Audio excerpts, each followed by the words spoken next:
বিভিন্ন মন গড়া কাহিনী বা কষ্ট কল্পনা আমরা করতেই পারি, কিন্তু কোনো কোনো অভ্যুত্থান মানে এত মানুষ আজকে রাস্তায় নেমেছেন বা আজকে যে প্রতিবাদ করছেন সেটা একদিনে হয় না বা হঠাৎ করে হয় না, সেটা একটা মানে ধিক করে একটা ক্ষোভ জমা হয়।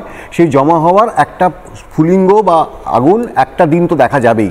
আজকে দেখুন এখানে নেপালে কি অবস্থা, চাকরি নেই, দুর্নীতি চারিদিকে, খাবার নেই, এবং সবথেকে বড় কথা মানুষ যখন বারবার প্রতিবাদ করেছেন, মানুষের যেটা মূল জায়গা, মানুষের যে ক্ষোভ বা হতাশা যেটা যখন যেটা মানুষ প্রকাশ করবেন, সেই জায়গায় আজকে আমাদের হাতে মোবাইল আছে। সেই মোবাইলের থ্রুতে আমরা অনেক কিছু সোশ্যাল মিডিয়ায় বলে আমরা নিজেদের ক্ষোভ প্রশমন করি।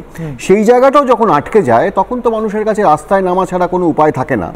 শুধুমাত্র ইন্ধনে কোনো গণ অভ্যুত্থান হয় না। আপনি যে কথাগুলো বলছেন আমি আবার বলছি, আমি সেটাকে উড়িয়ে দিচ্ছি না। আমি বলছি সে রাহুল গান্ধীর সঙ্গে ওনার মিটিং হয়েছে কিনা বা নেপালের বীরেন্দ্র শাহর সাথে তারা মিটিং করে নিয়ে আগে থেকে এসব ডিসাইড করেছেন কিনা, আমি জায়গায় যাচ্ছি না, এটা তো অনেক বড় ব্যাপার হলো। কিন্তু এতগুলো মানুষকে একসাথে রাস্তায় নামাবার জন্য সেই মানুষকে আগে উত্তেজিত করা দরকার, সেই মানুষকে আগে মানে মানুষের মধ্যে ক্ষোভ থাকা দরকার, উত্তেজিত করা দরকার। উত্তেজিত করবে কি করে? উত্তেজিত করাটা তো প্ল্যানিং মাফিক হতে পারে, প্ল্যান মাফিক হতে পারে বা সরকারের অপদার্থতা হতে পারে।